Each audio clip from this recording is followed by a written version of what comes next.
It took 11 seconds to sell an 80-year-old woman's house on the courthouse steps, and I stood close enough to hear the auctioneer click his pen when it was done. A man in a fleece vest bought 51 years of her life for less than the price of a used truck, and he never once looked up from his phone. I had a bread bag in my coat pocket that morning. Inside, it was the single piece of paper that could have stopped every bit of this, and I was not permitted to say one word about it in that room, or in any room. And by the end of this, you are going to understand exactly why.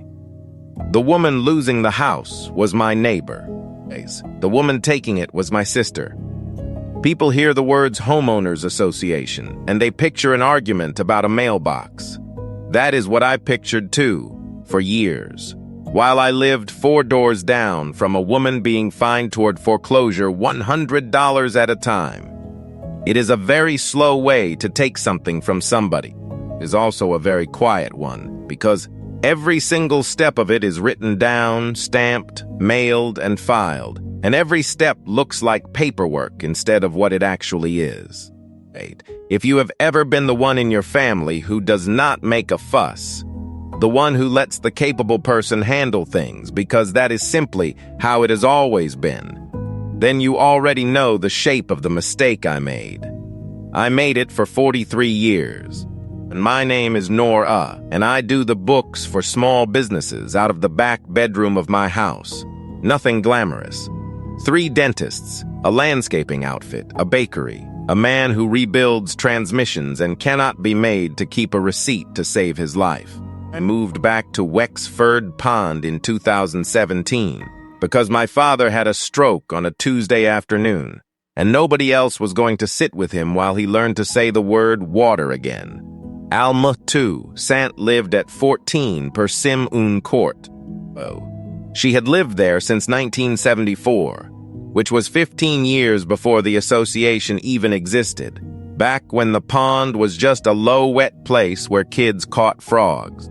Her husband, Emile, poured the walk from the driveway to the front step himself, and he pressed their 2 initials into the corner of the last slab before it set. You can still read them.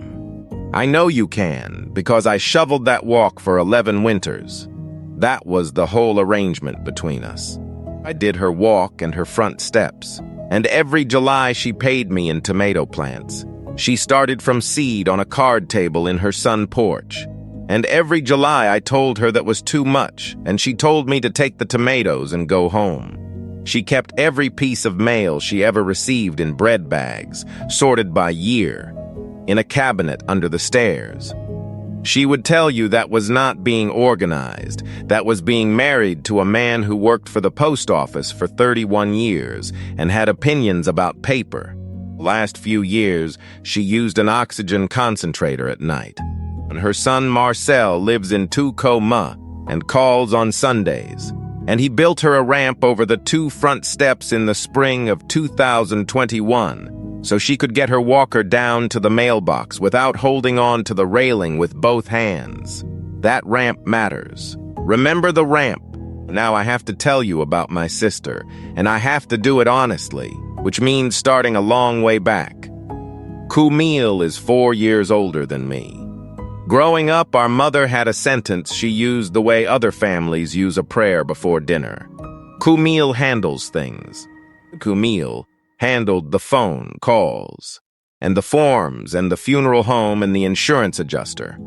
And Camille was very good at it. And the price of Camille being good at it was that nobody else in the family was ever allowed to be good at anything.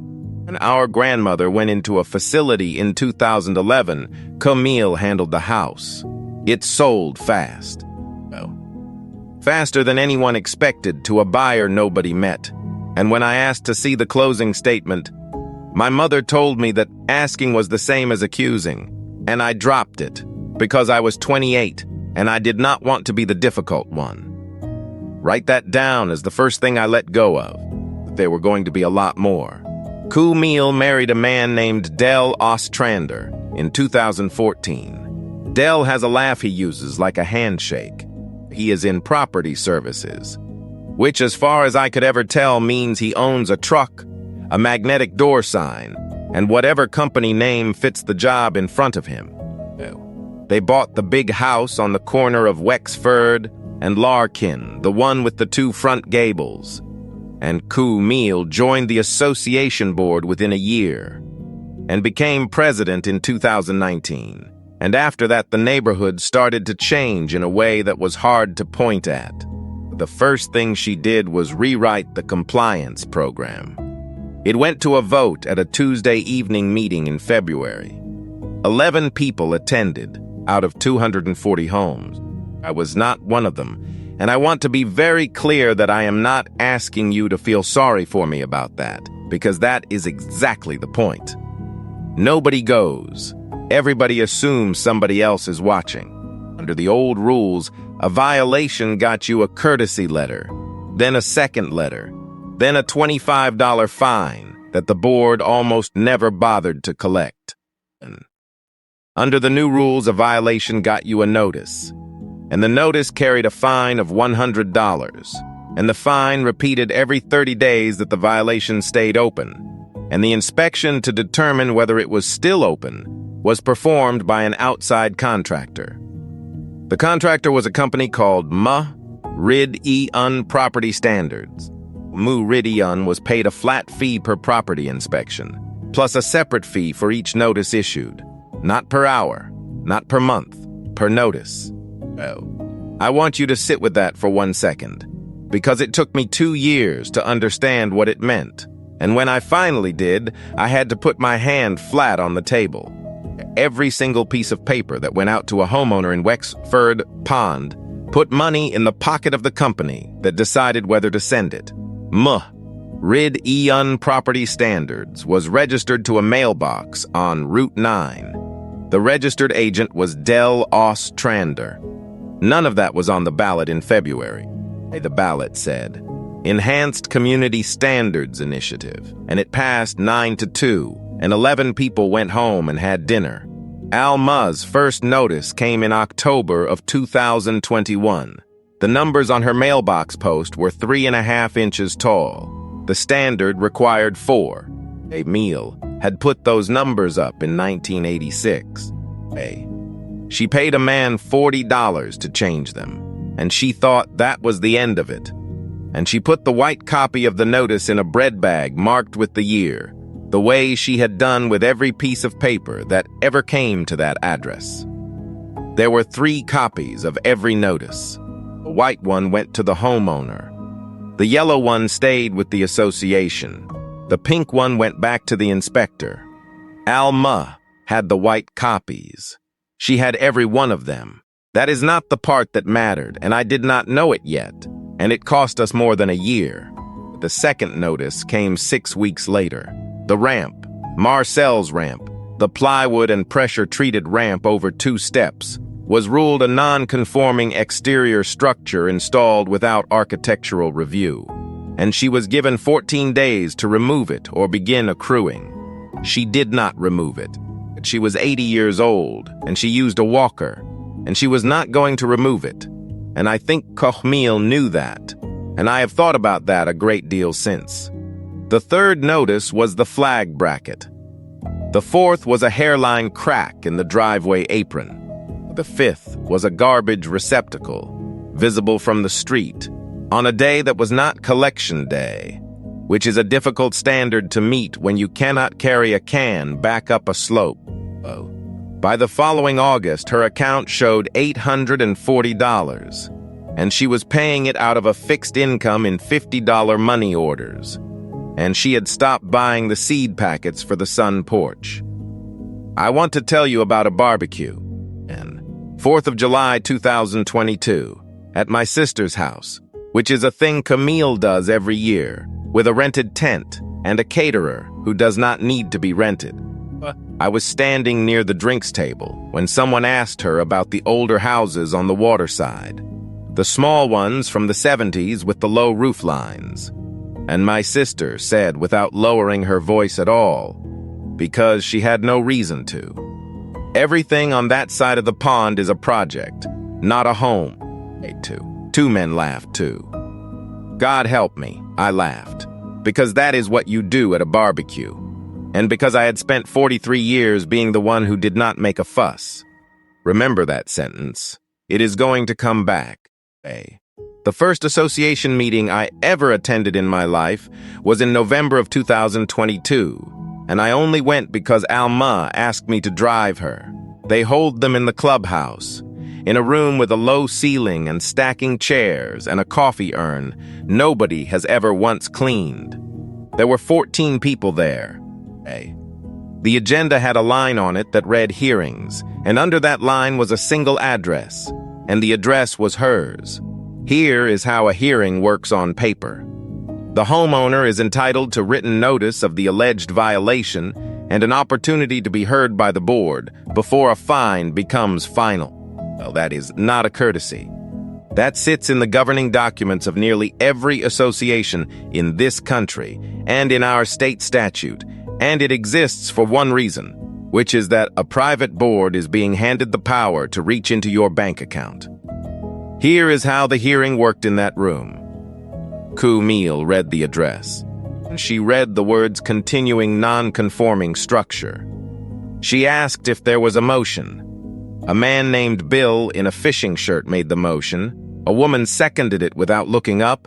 The vote was 5-0, and Camille said the account would be referred to council for collection. 51 seconds. I timed it later off the recording, and it was 51 seconds from the address to the gavel. Alma had come with her bread bag. She stood up with her walker while they were already moving to the next item, and she got as far as saying that her son built the ramp because she could not manage the steps, and Camille told her that homeowner comment is 3 minutes at the end, and that we need to keep to the agenda. And so Alma sat down and waited an hour and 10 minutes for her 3 minutes. And when they reached the end of the agenda, Camille adjourned the meeting. Just adjourned it. Looked at the clock, said the time, and adjourned. And people began stacking chairs, and an 80-year-old woman was still holding a bag of paper in her lap with her mouth slightly open. I drove her home, and neither of us said anything until we were in her driveway. Then she said, "Well, that was the entire sentence." I went home and sat in my own garage for a while with the engine off. Then I went inside and ordered a voice recorder, not for any grand reason. I ordered it because I do books for a living. And when a number does not sit right, the only thing that has ever helped me is going back to the source document, and I had just watched a woman get charged $840 in a proceeding that took less than a minute and produced no record that anyone would ever read. I want to be plain about the legal part, because it matters, and because people always ask. Our state has a single-party consent rule for recording a conversation you are part of. Beyond that, association board meetings here are open to the members by statute, and members have an express right to record an open meeting after notifying the presiding officer. So at the December meeting, I raised my hand during the opening and said, out loud, in front of everyone, that I would be recording. Camille looked at me for about 2 seconds longer than she needed to. Then she said, "Of course," and smiled at the room, and that was that. I put a small black recorder in the outside pocket of a canvas tote bag and set the bag on the chair beside me. And then I did that every single month for the next 14 months. Nobody ever stopped me. Nobody ever stopped me, because stopping me would have required somebody to believe I was capable of doing something. And in my family, that has never once been the assumption. Now, let me show you what happens to $840 after it goes to council. The attorney was a man named Preston Goday, who does collection work for 11 associations in this county. His demand letter carried a fee. The fee for the demand letter was $275. Then a title search, and a lien preparation charge, and a recording charge, and a second demand letter with its own fee. And then something called a compliance re-inspection at $85. which appeared on her ledger every 30 days like a heartbeat. By March of 2023, Alabama MU's balance was $6,200. By that September, it was $11,900. When I finally saw the ledger in full, the total was $18,460.11. Of that, the actual fines, the mailbox and the ramp and the flag bracket and the crack and the trash can came to $2,100. Everything else was the cost of collecting the $2,100. A lien was recorded against her property in the county records in October of 2023. She showed me the letter at her kitchen table. She had it flat in front of her with both hands on the edge of the table, like she was holding the table down. And she asked me what a lien foreclosure was. And I told her, and she looked at the wall for a long time. Then she said, Emil poured that walk. That is when I filed the records request. This is the most boring sentence in the entire story, and it is also the hinge the whole thing turns on. In this state and in most states, any member of an association has a statutory right to inspect the books and records of that association on written request for a proper purpose during normal business hours, not a favor. A right. The association is a non-profit corporation. The members are the corporation, and the board does not own the paperwork, it holds it. So I wrote a letter, 1 page. I asked for the fine ledgers, the inspection invoices, the vendor contracts, the board minutes, and the executive session minutes for the preceding 5 years, and I sent it certified.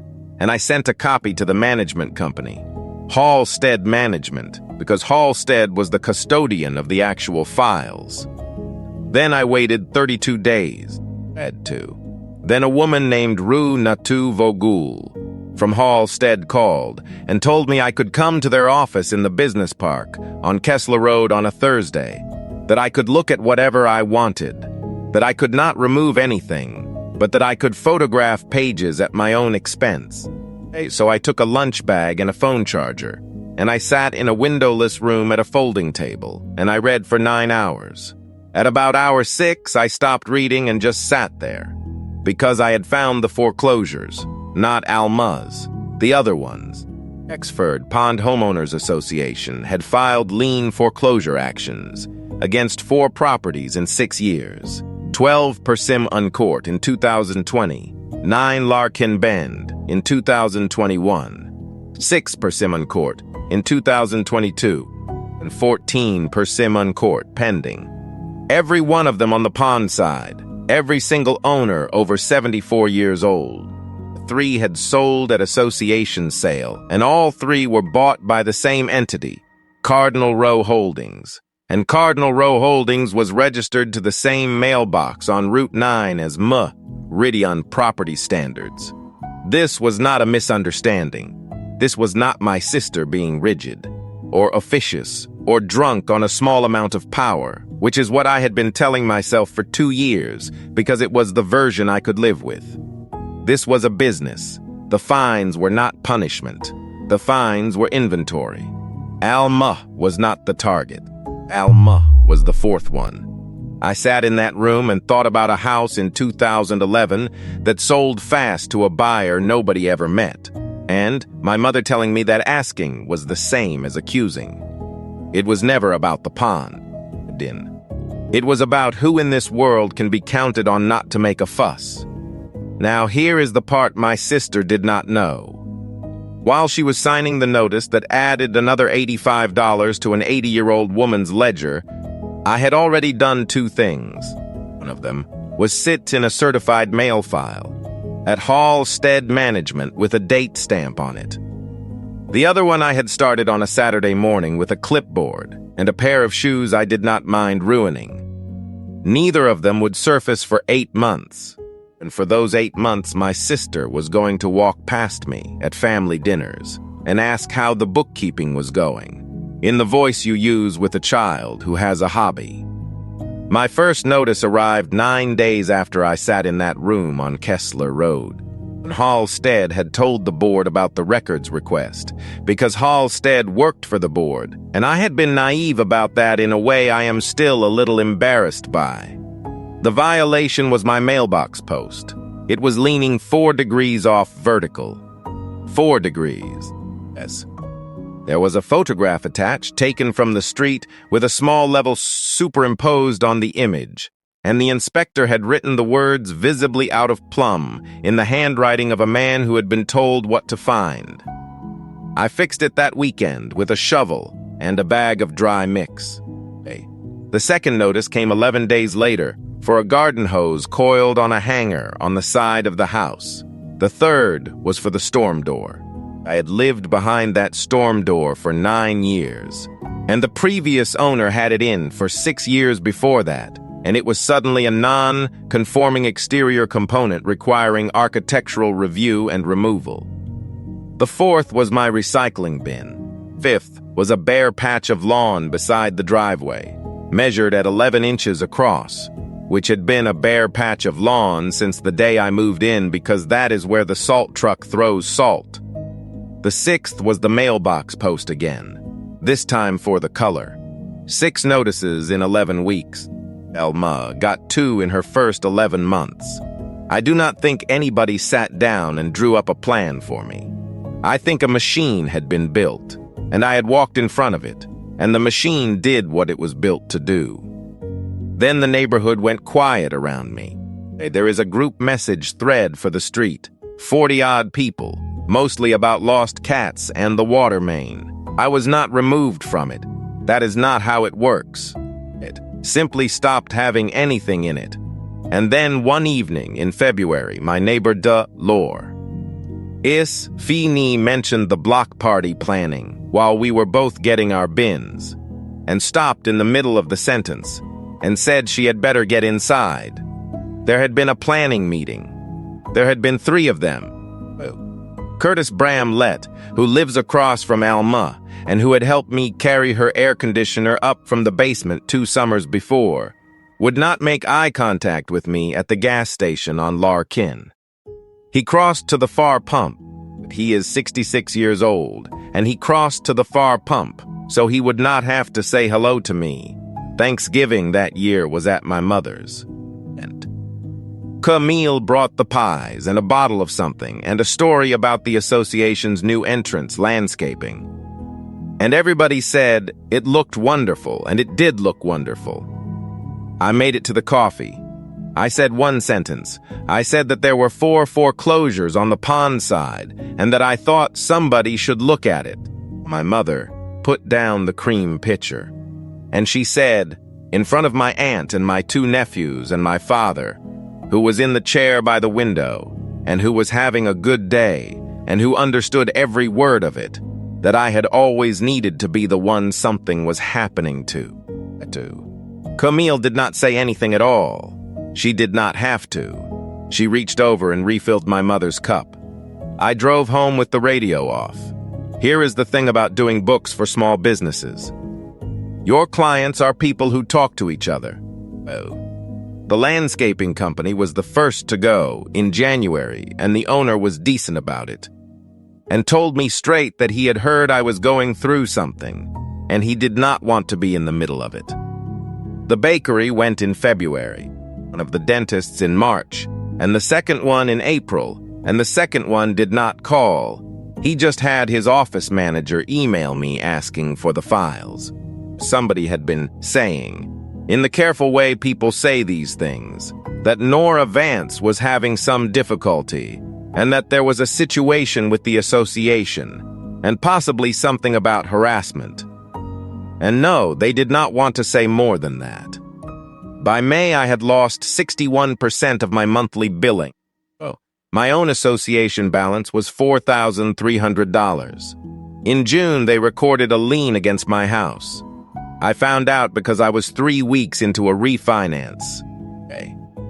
I was refinancing because my father's memory care was $4,800 a month, and his long-term care policy had a daily cap set in 1996, and the arithmetic on that had run out in the spring. The underwriter found the lien on a Tuesday. The refinance died on a Wednesday. On the following Monday, I moved my father from a place with a courtyard and a piano to a place 40 minutes further out with neither. He asked me where his chair was. That is the part I do not tell people, usually. He asked me where his chair was, and I told him it was coming, and it was not coming because it did not fit in the new room. I want to describe the bottom of it accurately because I think people imagine rock bottom as loud.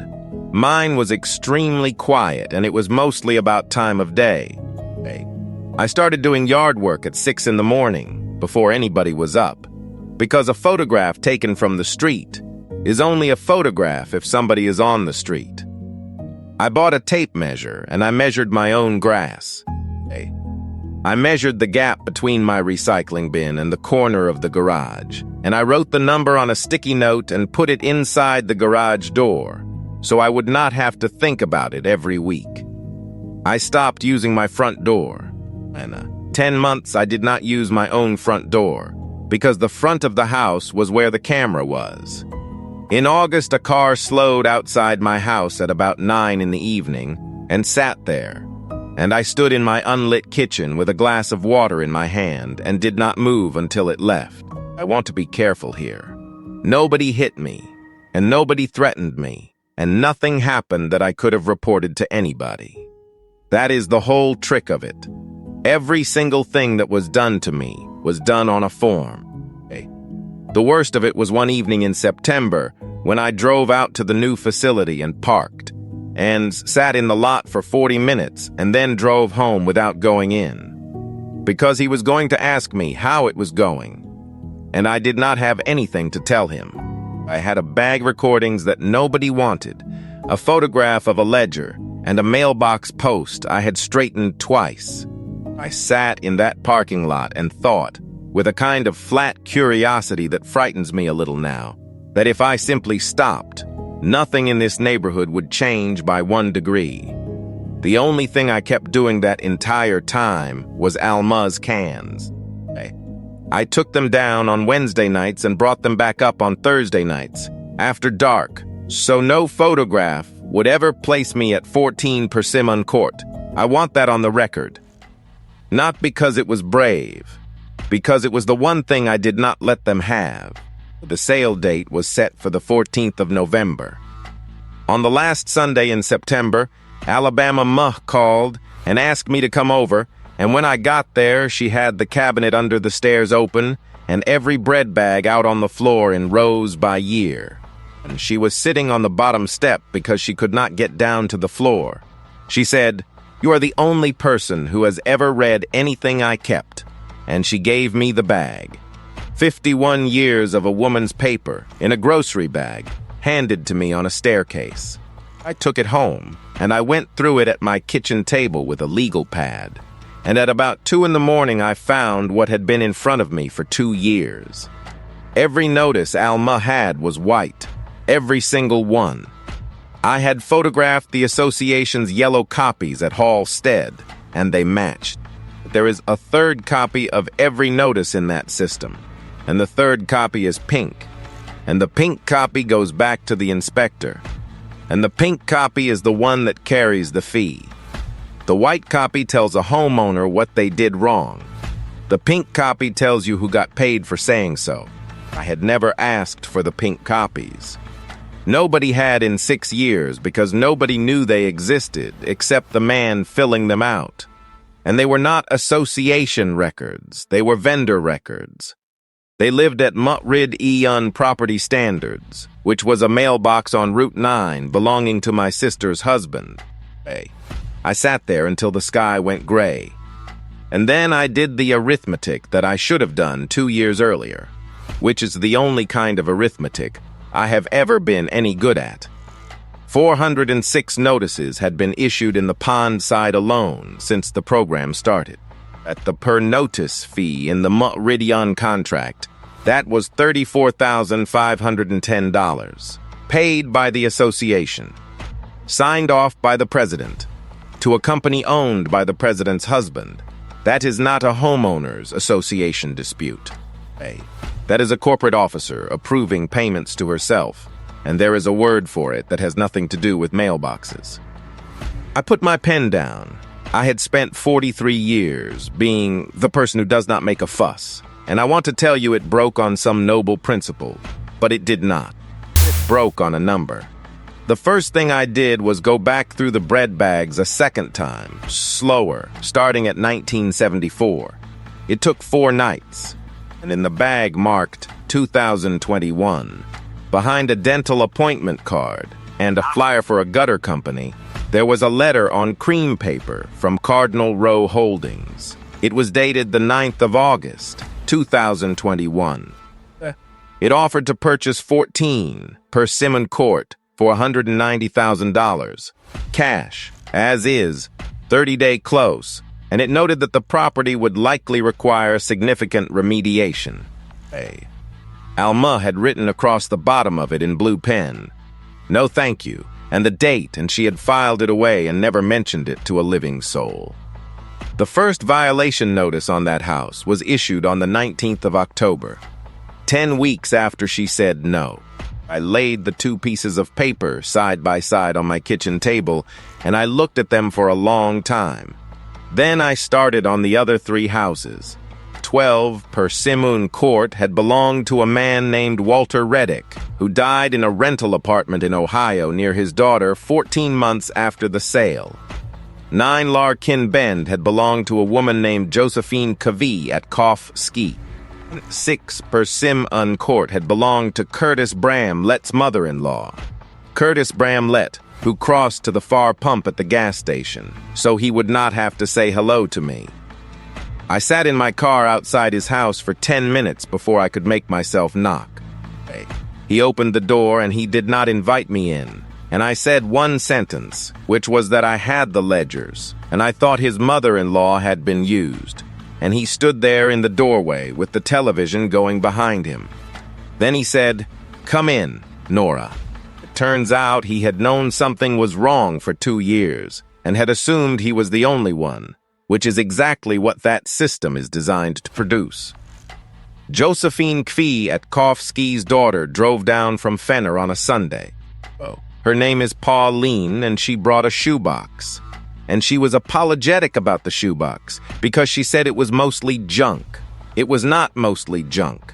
Near the bottom, stapled to a copy of a demand letter, there was a pink carbon. The inspector had handed her mother the wrong copy on a doorstep in March of 2021 and never noticed. 1 pink copy in the whole world, outside a locked mailbox on Route 9. And on the bottom right of it, in a printed box, next to a line reading "Notice Issued," was a figure, $65 per notice. That was the first time I had actually seen it rather than calculated it, and I put it in a plastic sleeve. And then I put the plastic sleeve in a bread bag, because by then I had opinions about paper too. Now the second thing, our bylaws have a provision in them that almost nobody in any association has ever read. And it is 3 sentences long, and it is the reason I spent 8 months ruining a pair of shoes. 25% of the members may petition for a special meeting to consider the removal of a director. 240 homes and 60 signatures. I started on the first Saturday in October with a clipboard, a stack of 1-page summaries I had printed at the library, and a copy of the ledger showing $18,460 against $2,100 in fines. I did not talk about my sister. I want you to understand that. Because it was the single most important decision I made in the entire 14 months. I never once said her name at a door. I said, "Here is what 406 notices cost this association, and here is who was paid for issuing them, and here are the 4 houses." And people are not moved by your family problems. They are moved by a number with their own money in it. The first weekend, I got 9 signatures. The second weekend, 4. The third weekend, a man on Larkin told me I should be ashamed of myself and shut the door hard enough to move the wreath. By the end of November, I had 22. By the end of January, 38. And here is the part I need you to hold on to while I tell you the rest. Because from this point forward, you know something my sister did not. She thought I was going door to door, telling people she had been unfair to me. She thought I was collecting sympathy. She said so to my mother, who repeated it to me at Christmas the way you repeat a weather report. Nora is out there with a clipboard telling everybody her sad story. So Camille did nothing about it for 4 months. She did not read the petition language. She did not look at what a petition under that provision actually does, which is not ask the board for anything. It compels a meeting. Meanwhile, I was at every board meeting in the 3rd row, with a canvas tote bag on the chair beside me. 14 months of them by then. I had recordings of the compliance report being read out every month, and I had recordings of the vote to renew the Ridwan contract in 2022, which took 19 seconds and included the phrase, "Our current vendor is performing well." And I had one other thing, which came to me in December, and which I did not go looking for. Natu Vogul resigned from Halstead Management on the 5th of December. She called me 8 days later. She is a licensed community association manager, which is a real license in this state, issued by the department, with continuing education and a complaint process and the power to take it away from you. And she had spent 2 years processing invoices from a vendor to a board whose president was married to the vendor, with no competitive bid, no conflict disclosure in any minutes she had ever typed, and no supporting documentation attached to a single payment. She told me she had raised it in writing twice. She told me she had been told both times that the board was aware and that it had been disclosed at a meeting. So she had gone back through 14 months of minutes, which she had typed herself, looking for that disclosure. It was not there. It had never been there. And a manager who signs off on payments she has flagged and cannot document is a manager who is going to be standing alone in front of the department one day. So she had preserved everything, in her own files, on her own drive, before she walked out. That is not luck. That is a woman with a license protecting the license. In February, the board voted to authorize the attorney to proceed to sale on 14 Persimmon Court. It was item 6. It took 2 minutes and 11 seconds, and I have every one of them. And after Camille adjourned, while people were pulling their coats off the backs of the chairs, she came over to the coffee urn where I was standing. It was the first time she had spoken to me at one of those meetings in over a year. My tote bag was on my shoulder. The recorder was in the outside pocket, 4 inches from her mouth, and it was still running because I never stopped it until I was in the car. She stood there and stirred her coffee, and she said that she knew I came to these to make a point, and that it was fine, and that somebody in a community has to be willing to do the unpleasant part. And then she said the thing. She said, "Everything on that side of the pond is a project, not a home." The sentence, word for word, 4 years after a barbecue, said to my face beside a coffee urn. And then she added one more, and this is the one I played back in my car 3 times before I could drive. She said, "Alabama should have taken the offer in 2021. I said nothing. I want to be honest about why. It was not strategy, not in that moment. I could not get anything out. I stood there, and I let my own sister tell me, on tape, that a woman was being foreclosed on because she had declined to sell her house to my sister's husband. And Camille patted my arm. She patted my arm, and she said, 'Get home safe.' And she walked out to a car she paid for with $65 a notice. I reached 60 signatures on the 8th of March, and I got 61 on the 9th, because Lor is. Fee chased me down the street in her slippers. I filed the petition with the association and with Halstead on the 2nd of April, certified, the way I do everything now. 11 days later, I got a letter from Preston Goday. It was 2 pages, and it did 2 things, and I read it standing up in my driveway, and then I read it again, sitting down on the step. The first thing it did was reject the petition, not on the substance, on the signatures. Article 4 of the bylaws provides that only members in good standing may sign a petition, vote, hold office, or address the membership at a meeting, and a member is not in good standing while any assessment, fine, or charge remains unpaid. 14 of my 61 signers had an open balance, which put me at 47, and I had an open balance of $7,920, so my own signature came off the top. And so did my right to say a single word at any meeting of the association I had lived in for 7 years. I went through the 14 names that night, with the ledger open beside me. 11 of them lived on the pond side. 9 of them had received their first violation notice in the previous 4 months. 4 of them had signed my petition in October and been fined in November. They fined the list. They did not have to prove anything, or hold a hearing, or convince anybody of anything, because a notice is not an accusation that has to be proved. A notice is a charge that has to be paid. The second thing the letter did was demand destroy all existing recordings, and confirm the destruction in writing within 10 days, on the theory that I had unlawfully recorded private communications of the board. It threatened suit. It used the phrase exposure to substantial damages. Preston Goday had been in that room in December of 2022, when I raised my hand and announced I would be recording, and so had his client, and it was in the minutes he had reviewed every month for 2 years. I did not answer that letter for a while. The sale was set for the 14th of November.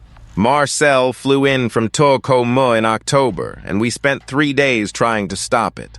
Legal aid gave us an hour with an attorney named Iris Pham, who was kind and fast and honest, and she told us the truth in about 20 minutes. The route was a temporary restraining order. To get one, we had to show a likelihood of success and irreparable harm, which we had, and we had to post a bond in an amount the court would set, which Alma did not have, and Marcel could not raise in 11 days. And the evidence I had was a phone full of photographs of documents I had been permitted to look at but not to remove, and a pile of audio the association's attorney had formally demanded I destroy. None of it was in a form a court would take on 11 days' notice. The hearing was on the 6th of November, and it lasted 19 minutes. Goday stood up with a recorded lien, a ledger, 5 violation notices, and hearing minutes reflecting a unanimous vote, and every single one of those documents was facially regular. That is the word the judge used. Facially regular. He was not wrong. That was the entire design. Everything that was done to that woman was done on a form, and forms look like forms. He denied it. He was decent about it. And he told Alma he was sorry, and she said, "Thank you, Your Honor," because she is 80 years old, and that is how she was raised. On the 14th of November, I drove to the courthouse and stood on the steps in the cold, with a bread bag in my coat pocket. Inside, it was 1 pink carbon in a plastic sleeve, from a doorstep in Fenner in March of 2021, with $65 printed in a box on the bottom right. There is no place in a foreclosure sale where a person says anything. It is not a hearing. Nobody asks for objections. A man reads a legal description, and there is a minimum bid, and somebody says a number. The man in the fleece vest said $104,000, which was the lien and the costs and 11 cents. And nobody said anything after that, and it was over. 11 seconds. Cardinal Row Holdings bought 14 Persimmon Court for $104,000. The offer they had made in 2021 was $190,000, and so the fines saved them $86,000. And the association paid Meridian to generate them. And the association is 240 families, which means the neighbors paid for it out of their own dues. Alma moved in with Curtis Bramlett and his wife, Deb, on the 22nd of November, into the room their son used to have. Curtis carried the boxes. He would not let me carry any of them. A week later, Alma asked me for one thing. She asked if I would go and take a picture of the corner of the last slab. And so I drove over at 9 at night and parked on Larkin and walked in and knelt down on a walk I had shoveled for 11 winters and used the flashlight on my phone to photograph 2 sets of initials pressed into concrete in 1974 by a man who worked for the post office for 31 years. I printed it at the drugstore, 8 by 10, and Deb Bram put it in a frame. That was the bottom. And that is also the night I sat down and read Article 4 of the bylaws again, and then read the statute beside it, and found the thing that had been sitting in plain sight the entire time. The good standing restriction is in the bylaws. The right of the members to demand a special meeting is in the statute. The statute says, in the flat, unbeautiful language those things are written in, that the bylaws may not restrict a right granted to the members by this chapter. A bylaw cannot take away a statutory right. It never could. Go. Day knew that, or he should have, and either way he had put it in writing on association letterhead over his own signature. So on the 1st of December I did 3 things in one day. I cashed out the retirement account I opened when I was 31, which came to a little over $9,000, after the penalty and the withholding, and I walked into Halstead Management with a cashier's check for $7,920, and the words paid under protest, all rights reserved, and written on the memo line, and on a cover letter I made them stamp received. That bought back a signature and a voice, and it cost me every dollar I had put away in 12 years. And I would do it again. Then I mailed a complaint to the department, with Runatu Vogul's name on it as a witness, and her own written escalations attached, and go days cease and desist letter attached, because a demand that a member destroy records in an active dispute is not a small thing when a licensed manager and a licensed attorney are standing next to it. And then I picked up the phone and called the clerk's office about the third thing. Because 8 months earlier, in the spring, back when I had 47 signatures and no lawyer and nothing to lose, I had filed a petition in the county court under the records provision of the statute. Not a lawsuit for damages. A 1-page verified petition to compel production of association records. Filing fee $210. On a form the clerk keeps at the counter. The association never produced the vendor invoices with supporting documentation. They produced summaries. They had produced summaries to me, and to Runata, and to their own board, for 6 years, because nobody had ever asked what was under a summary. The court had granted the order on the 17th of October, while I was in Iris Pham's office learning that we were going to lose. It required production of every invoice from Meridian Property Standards to the association from 2019 forward, together with all supporting documentation, including the issuing copies referenced in the vendor's own contract. The issuing copies, the pink ones. 9 boxes came out of a mailbox on Route 9 and into the office of a court clerk on the 4th of December. The annual meeting was the 11th.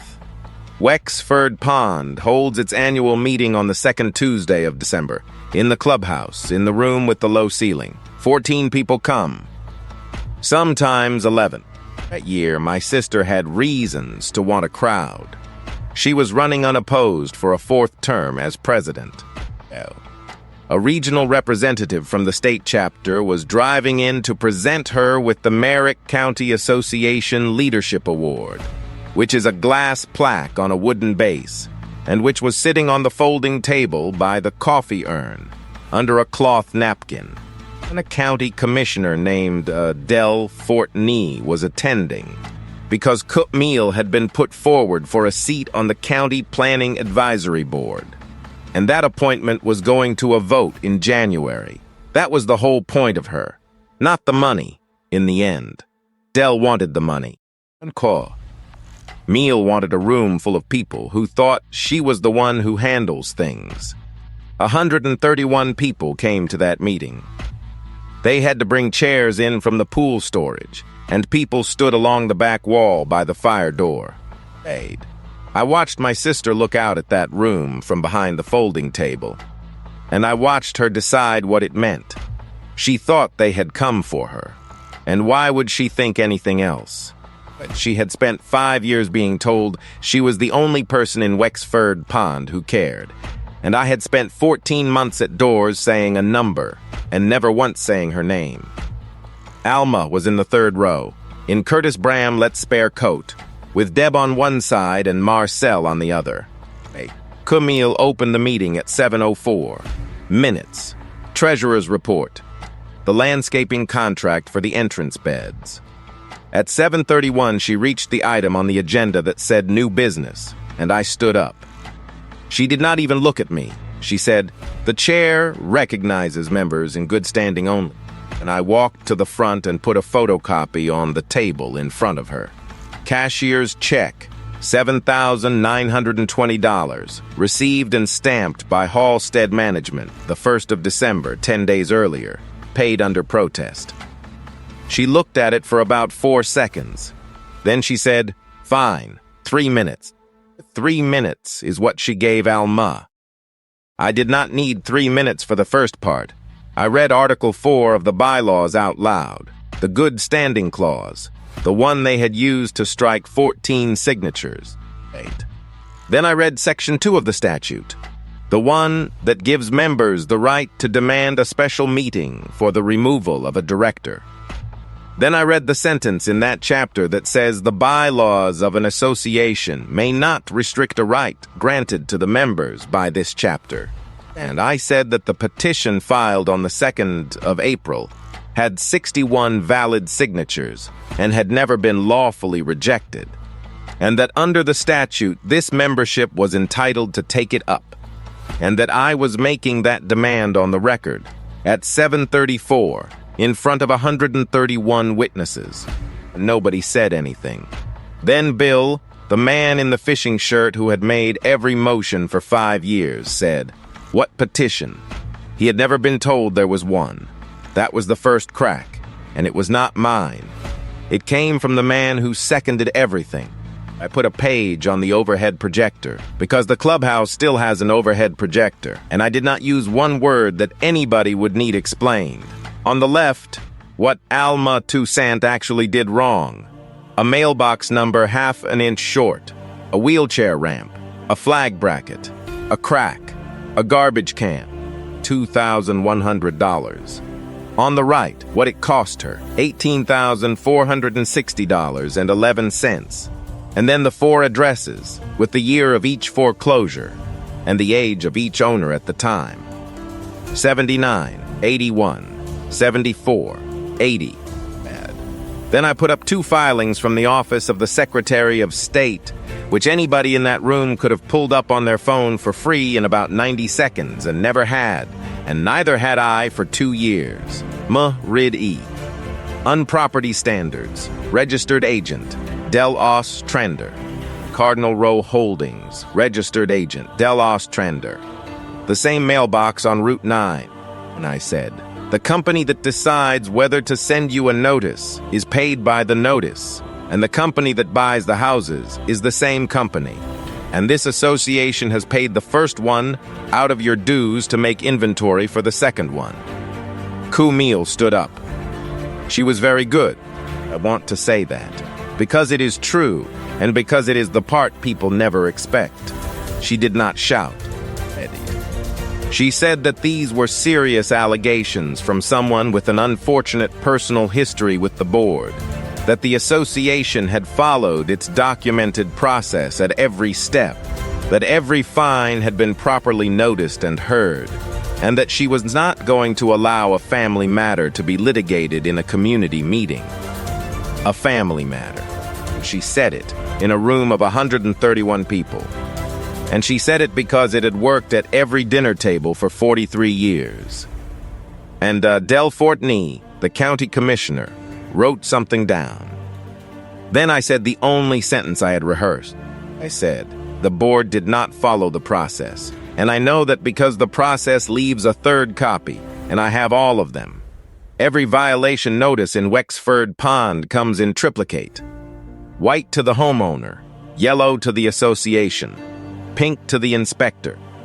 For 6 years, every complaint, every hearing, and every lawsuit in that neighborhood was argued off the white copy and the yellow copy, because those are the 2 copies anyone had ever seen.